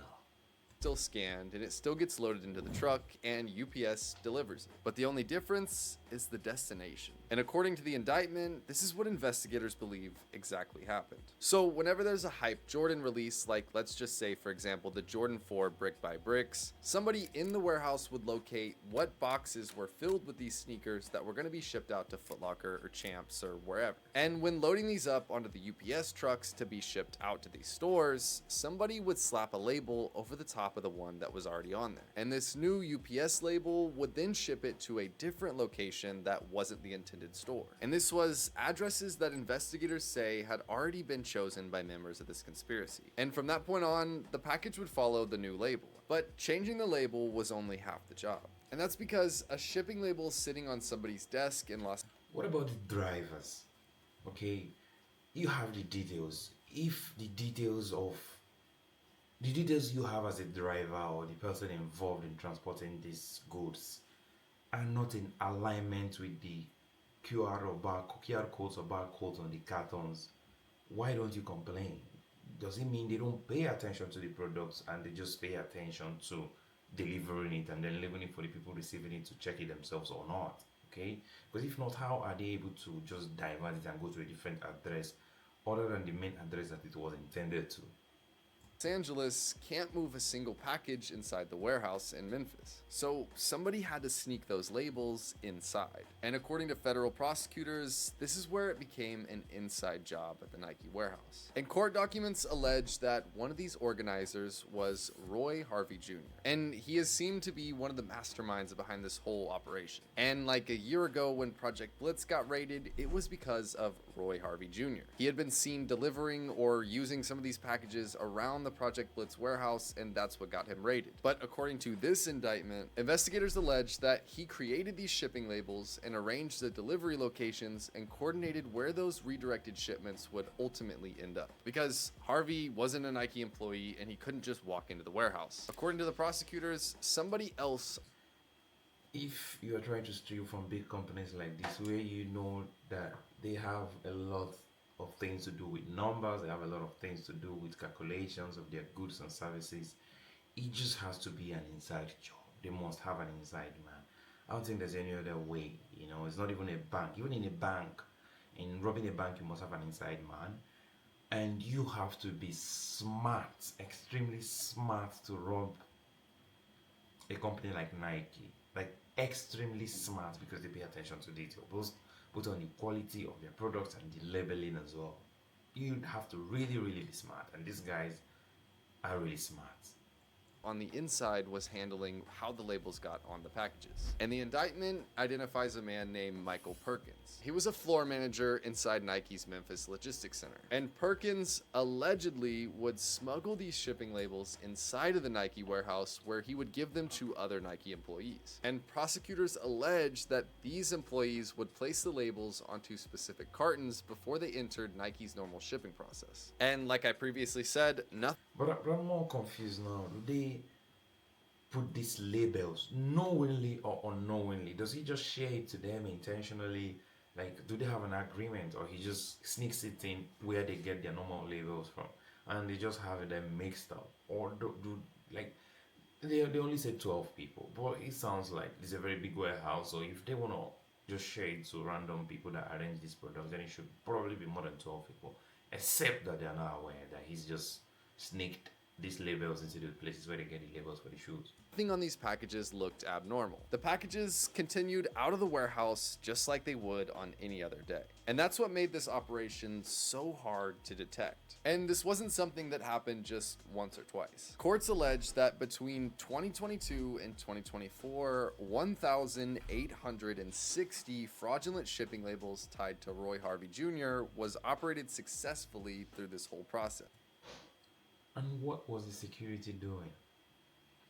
What was the people behind calculations and deliveries doing that they didn't notice 1,860 labels misplaced? 1,860 deliveries delivered to the wrong address, and they still didn't notice for over 2 years. And just to mention, this isn't 1,800 pairs, this is 1,860 boxes that are filled with multiple pairs. Whenever a shoe comes out, sometimes a sneaker... Wait. So one box can contain 5 pairs of sneakers with bags or stocks or something like that. Like, that's crazy. 1,860 is crazy work. So there's a big chance that if you count them by pieces each, there's a chance that it's about 3,000 pieces of products that these people diverted and sent to a wrong address without anybody noticing them. It's crazy. A reseller will have an entire full-size run. They'll have hundreds or 200, 300 pairs of a shoe that's like just came out. Or also in the sneaker world, there's like early pairs. You'll see people have multiple pairs of shoes before they come out, like months before they come out. But what happened after the shoes left Memphis was almost a little more surprising. And investigators didn't follow the shipping labels, they followed the shoes. And that's where this story takes kind of an unexpected turn. And you have to remember, all of this is happening in private. This was before they decided to... So now it makes sense. Suspecting the people that had some of these sneakers that were unreleased yet, thinking that they are wearing the fake ones. Now it makes sense that they might actually be wearing the real ones. Just because they got it through a black market doesn't mean they're fake. Lesson learned.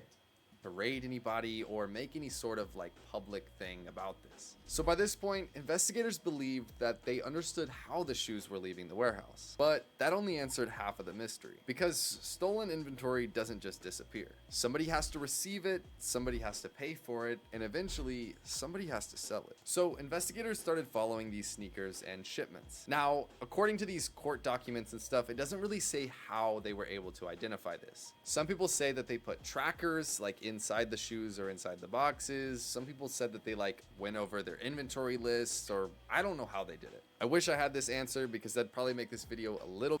Putting a tracker inside a shoebox will be doing too much now. Bit more interesting, but I don't know how they tracked down these shoes from the Memphis warehouse to what I'm about to say. So instead of these boxes of sneakers showing up at retailers like Champs, Foot Locker, maybe a Nike store, these boxes of hundreds of pairs of Jordans would go into an undisclosed location, and they would essentially just be dropped off by UPS. So after these shoes were being unpacked, they were being sold at sneaker conventions, sneaker stores, and other sneaker websites. And some of these pairs were... I thought there was something called acknowledgement. Okay, if you've received a product that you ordered, you can reach back out to the distributor and say, I received my product. I have this to rate your company for, you know, swift delivery or safe and sound delivery for the product that you ordered, and everything is in order. What happened to feedback? How were they not able to catch these people? It just means that they don't really care about feedback actually. Probably they were not even checking. Because if they were checking, then they will understand that if I sent a product to be delivered to China and it gets delivered to South Korea, I would find out if somebody from South Korea that received the product that was supposed to go to China gives me a feedback on the product I sent. That way I would have to now investigate in our warehouse who has a foul play in sending this product to South Korea instead of China. You get my point? I don't know if it makes sense to you, but yeah. were just placed into a warehouse or the backs of stores to be sold in eventually. And like I said previously, if you have some of these shoes that don't release for 4 months and you have like 100 or 200 pairs, that looks really suspicious. So in some cases, they would just keep these shoes until like a week or two after they released and they were hot and everybody wanted them, and then they'd begin like flipping them. So I'm assuming that's where some of these shoes would end up in like warehouses and stuff. But investigators started looking into resale businesses, and the further they followed these shipments, the more these certain names kept popping up. One of them being Chicago Emporium, which is a large Chicago resale business. Another one being Whorehead Investments. And then there was one name that stood out above all the others, and that name was Cool Kicks. And if you've been around sneaker culture for like the past decade, you know who Cool Kicks. Really? These dudes be so confident getting Nike products. And you'd be wondering, what kind of relationship do you have with Nike that you get most of these products more than the other warehouse stores? Cool Kicks is. Cool Kicks wasn't a small reseller operating out of like a storage unit. It was one of the biggest sneaker. Wait, that's Kai Sena. It just shows you and tells you a lot about this guy and how influential he is in the sneaker world. Stores in America. NBA players, rappers, celebrities, all these people bought shoes from there in Los Angeles. And their videos reached millions of people on the daily. And for a lot of sneakerheads, Cool Kicks represented the top of the resale world. They were definitely one of the most popular sneaker resale stores and YouTube channels in this entire business. So a lot of people think that it's just a deal that owns it, the guy that's mainly on the face of the channel. But there's another man named Barakat Abraham, and he also goes by BK. But in these legal documents, he is accused of playing a role in the early stages of this conspiracy. The prosecutors allege that between July 2021 and May 2022, Roy Harvey, which is the mastermind of this, he received 149 shipping labels that were associated with the Cool Kick store. And that allegation matters because those labels were allegedly used before Harvey began creating labels through his own company, which was RHJ Global, which in other words, prosecutors believe that this whole scheme was evolving over time. It didn't begin as like this huge, massive like operation. It started with just like a few people. And when the money entered the picture, things get more serious. But according when money enters, the team expands, more smart work starts to happen, more connections, more locations, everything just expands in every area. Money just makes more people get involved. In the indictment, between April and November 2023, Cool Kicks allegedly sent approximately $127,000 to a man named Keith Cannon, who was also mentioned in these documents for this whole scheme. On top of that, they had allegedly sent another $88,275 to Roy Harvey Jr., who was the mastermind. But before we jump to conclusions, those numbers don't prove any guilt. Some people say that Cool Kicks was just buying shoes from this person and they didn't know that they were stolen from Nike. And I'll leave it up to you guys and your own research to figure that out. I am 100% no, I'm not 100% sure, but allegedly, I don't think he's saying the truth. I think most of these businessmen know how to finance their way into paying less money for more products. Probably he has a good agreement with these people saying, get me more, I'll give you quick money, I'll just pay less. If the products are $100, I'll pay you $50 as long as you get me through the backyard door these products. But when reading the legal documents, there was some more evidence that kind of stood out. In September 2022, Roy Harvey allegedly asked the co-owner of Cool Kicks to create fake invoices. And the prosecutors alleged that these invoices would make it appear that these shipments were legitimate. And this would allow these packages that may have gotten held up in UPS to then be released. So on the off chance, if these sneakers are being transported from the Nike facility to these undisclosed locations, if or when these packages got held up, you would have to provide something that says like you bought these shoes before they would be released. And that's where these fake invoices would come about. Basically saying like, hey, I paid Roy Lee, this guy, X amount of money, like he's delivering these shoes to me because I bought them. But in reality, they were all coming from the Nike warehouse illegally and stolen. But this is just a conspiracy. But guys, I need you guys to understand that one of the reasons why this still makes sense, this whole conspiracy, is this strong brand that Nike has. Everybody just wants to own a cool Dongs. Everybody wants to own a Jordan. That's why all of this conspiracy is happening, because you feel like you're being left out because it's a limited edition. You feel like you're left out if you don't have one, if you don't lay your hands on one pair of Nike's products that are being released or has been released or has just been out there, and you're not able to buy it because everybody has ordered it out. Like branding, crazy brand. Not proven fact. I'm just simply telling the story how it is. Also, according to the indictment, Chicago And we are listening to the story to how it ends. Emporium was allegedly purchasing large quantities of shoes connected to this operation as well. Federal prosecutors allege that Joel DeLuna, I think is the owner of Chicago Emporium, he negotiated with Harvey to receive unreleased Nike products. Meanwhile, another Los Angeles retailer, Whorehead Investments, he allegedly also sent nearly $700,000 in wire transfers connecting to this government's investigation. So everybody that I just named were resellers that were allegedly sending money to Roy Harvey to get these shoes so that they could flip them themselves or sell them in their store. And piece by piece, shipment by shipment, and payment by payment, what first looked like a warehouse theft was beginning to look like something that was much, much larger. The prosecutors believe that they had just sent— It's much more larger because it's been going on for years. If it was a very small theft, it would have been over in days. But this has been going on for 4 years. It just shows you that this has been a planned work, and they've gotten more members involved because they've seen the possibilities of making extra money from working at Nike and selling through the back door. Uncovered an alleged distribution network stretching from the floors of Nike's warehouse in Memphis all the way to some of the biggest sneaker resale businesses in the world. But if these investigators spent years following these shipments and following the labels and following the money, what finally caused this whole operation to fall apart? Well, for years, according to the federal investigations, I bet you somebody probably got greedy. That's why they got caught. the operation kept working. Shipments continued to leave Memphis, labels continued to change destinations, and businesses continued buying inventory. And remember, all of this was done in secrecy. They were spending a while trying to figure this out and piece this together before they began just raiding and arresting everybody. But from the outside, nothing looked different. Nike was still shipping shoes, UPS was still delivering them, and the resale market was still growing. And when it comes to a resale store, when customers walk in and buy a pair of shoes, they don't know where they came from before the store. Like I said, these are resale stores. How am I supposed to know? I just want a pair of shoes. I don't care who bought it to the retail store. I don't care the warehouse they bought it from. What I care about, what we care about as consumers and as customers, is if it's an original product or not.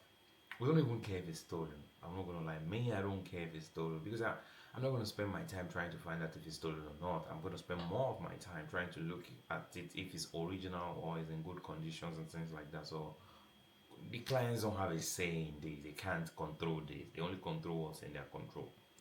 They buy them from people and resell them because they're hype shoes. So the customer has no idea of knowing where these were previously before the resale store. And investigators were quietly piecing together things that didn't seem related at first. A shipping label here, a payment there, phone records, wire transfers, delivery addresses. On their own, none of those told the full story. But together, the prosecutors were able to form like a pattern. And then one moment changed everything.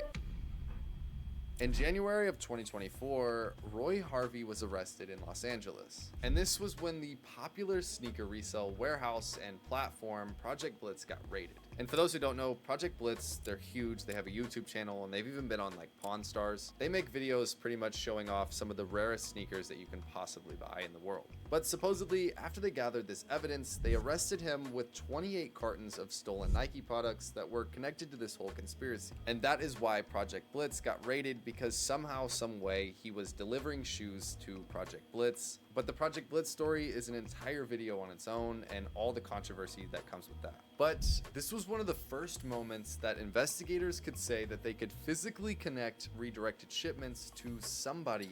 Now it all makes sense. Because I would always wonder, Nike would say they release 100 pairs. And then it feels like there's 150 pairs out there worn by people. And they're all original. And then you'll be thinking, how were they able to get it? Who? who privileges them to get these products, to get these sneakers, bags, or these items, and I'm not able to get it, even though I have my money. Not just me now, I'm just using myself as a point of an example. But like now it makes sense. This world, we are so corrupt that we do so many silly, interesting things through the back door that damn, you just wonder like how many more things in this life will be scammed through this way. This operation, and that was Roy Harvey. But this arrest didn't stop the investigation. They went through Harvey's phone, his financial records, and they found connections that led to new leads. Investigators weren't just looking backwards anymore, they were starting to connect the pieces on this whole map. After the mastermind of this whole thing got put away in jail, now the business is still going. That means somebody's still doing this and people are still buying this from Nike. Locked him off and thought he was alone. Bro is the Escobar. He's the head. Business continued to go on as usual because he was just the head that started it. He was not the head, the second head that executed the plans. And that's when they realized this whole operation wasn't just centered around one person. It was an entire team. And it was 12 people to be exact. And so the investigators, they kept going. They kept reviewing financial records, they kept interviewing witnesses, and the case kept expanding. And this was when everybody started to get raided. Like I said before, the Project Blitz store got raided, and then the Cool Kick store also got raided while on live stream. This became like a huge viral moment. Like they were selling shoes on a live, the police busted in, and then there's all these clips of them getting arrested. Everybody thought this was because they were selling. A lot of things has been happening. A lot of things has been happening lately with people being on stream. I've seen. I had recently a Mexican live streamer got on a live on stream, and now Cool Kids being raided while on stream. Like as much as streaming has gotten so popular in recent times, it has also gotten very, very dangerous. Yo, be careful out there, guys. Be very, very careful. Selling counterfeit shoes. I mean, I don't mean stealing sneakers from Nike. Just be careful while you're streaming outside. That's not at all the case. As well as there was clips online that showed a house that got raided that was completely full from like top to bottom with Nike shoes. And on top of all this, the Chicago warehouse that was Chicago Emporium also got raided. When all of this was happening, nobody really knew why. Like I said, everybody speculated counterfeit shoes and everybody was slandering Cool Kicks, saying that they sold like fake shoes. I like those. The orange color, orange and black actually looks fire. And that's not true. As well as Project Blitz, they got bashed everywhere for this, but in reality, they probably just bought a few pairs of shoes that were stolen that they didn't know about. But regardless, all these business reputations got cooked. But in July of this year, a federal grand jury returned a sweeping indictment charging 12 people with offenses including conspiracy, interstate transportation of stolen property, and wire fraud. And of these 12 names that were in this were Roy Harvey Jr., BK from Cool Kids, the Chicago Emporium guy, Perkins. You guys, I actually think there are more than 12. You just don't know them yet. These are just the faces. These are just the big names. But I don't think this can actually work for the past 4 years with only 12 people involved. It's probably like 30 people involved in general. You can look at the list yourself. But for the sneaker community, this was the first time that these allegations were made public. And suddenly, all those raids, all those rumors, and all those unanswered questions, they finally had context just this month. But this story isn't just about Cool Kicks or one warehouse. It's about something much bigger. It's about how an industry built on hype and scarcity created one of the most... I'm not gonna lie. I don't care if this was stolen. I don't care how they got it. I don't care if they bought it through a black market. This one looks fire. I want this one. If you gifted me this one, I would not even question you, even if you told me it was stolen. Perfect environments for an operation like this to exist for years. But like I said, everything in this video is just alleged, and everybody in this case is... Allegedly. It's very important. Allegedly. I've mentioned stolen, steal a lot. Everything is allegedly. There is no facts, not proven yet. It's just an opinion. It's a video, just in news. So don't quote me on that. Innocent until proven guilty. I'm simply just stating what was in these documents. I'll pop it up on the screen right here. Cool Kicks actually made a statement about this and their co-owner and what's going on with them. I'll let you guys read that on your own. But in my opinion, the most surprising part about all this isn't the whole like illegal scheme. It's about what happens to the sneakers. You see, these $2 million worth of shoes, thousands of pairs that were stolen, where did they go? Well, the answer is they went into the resale market. These These are authentic Nike shoes, and they were sold to customers that had no idea where they came from. You see like a stolen car. Why am I not one of these customers?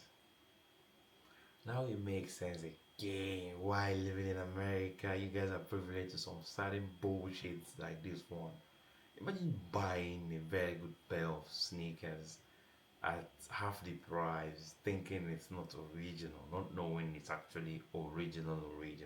For example, a car has like a VIN number on it, and so if you get caught with the car, you get arrested, it's whatever. With sneakers, there is almost no way to identify the history or where the shoes came from, other than just like a receipt or a word of mouth type of thing. But platforms like StockX, Go, eBay, and certain resale stores were all selling shoes that were stolen from Nike, and they didn't know it, as well as all the stores. Are you sure StockX didn't know? The availability of sneakers in StockX has always made me suspect them. Are you sure they didn't know? Allegedly, of course. But are you sure? That were not involved in this scheme that bought the shoes just because they wanted to flip them. Like, for example, if I had 30 pairs of these shoes that were stolen from Nike and I sold them to somebody else and they sold them to somebody else, and like, you get what I'm saying? It's hard to track. Yeah, it's hard to track, but not for a big brand reselling company like StockX. I'm pretty sure either StockX knew and chose not to get involved, or they are involved allegedly and we just don't know it yet, or we didn't know.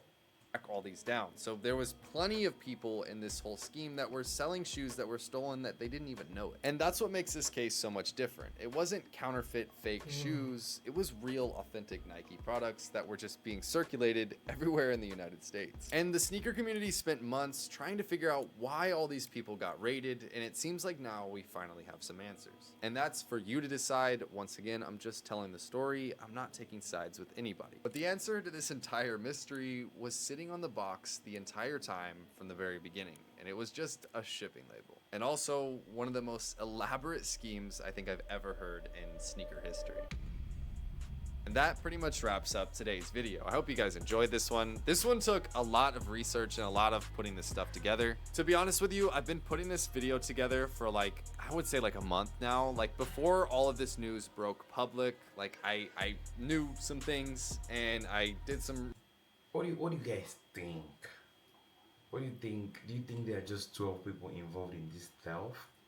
Or do you think there are more than 12 people? And do you think it's been going on for just 4 years? And is Nike the only place where it's happening? How are we sure it's not happening with other big brands like Louis Vuitton, Christian Dior, Adidas and co?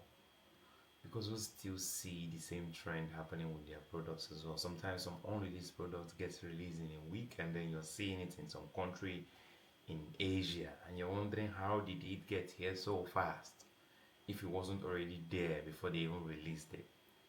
But yeah, let me hear what people are saying. Nike probably got this the first month and they've been building a case with the Feds for 5 years. Very possible.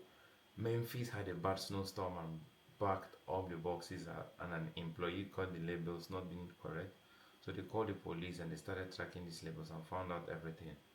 Oh, so if it wasn't for the snowstorm, none of this would have been discovered. They wouldn't have still been caught.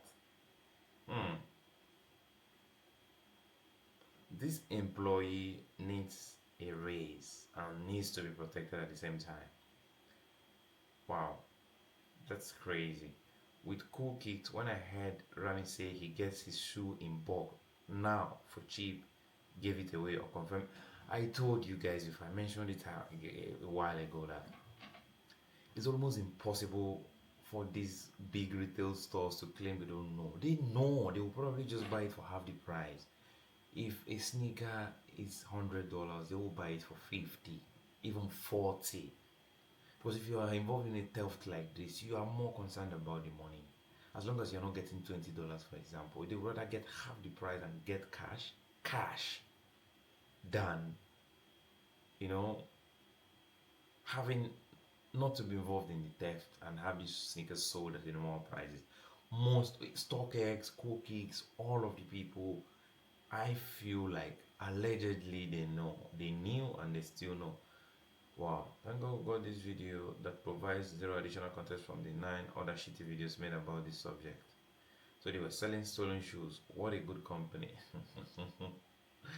I mean, yeah, but who cares? Who cares as the customers? We don't care. If not for these research purposes and videos that we found out, we wouldn't know who bought stolen shoes. I worked at a different Nike warehouse during and after this investigation. They put trackers in the shipments. Nike figured out that there was the shoes being stolen during a 2024 winter storm that shut down that facility. They found the shipments laying out with unauthorized shipping label on them. Nike, along with federal authorities, opened the shipments and placed GPS trackers in them. Then they started working at headquarters in Oregon and automatically flagged the high-risk UPS accounts, creating those unauthorized shipping labels. In addition, they had management looking for double labeled boxes. When they found them, they would go to the same thing, open it, GPS track the shoebox, then reseal the package and ship it. The GPS tracking information was shared with the federal authorities, and so they could track in real time. This is how they knew where to raid. The employees never suspected it because they had a quality control holding area where some of the packages would go randomly after being packaged and labeled. They used that QC holding area to intercept the packages from these high-risk UPS accounts and discreetly place the trackers before sending it back along on the automated shipping processes.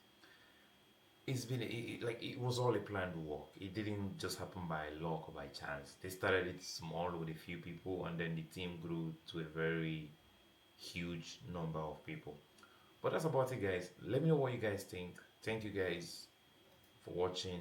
Thank you guys for joining my stream. A bit tired. Let me go about my day. I'll see you guys in the next stream.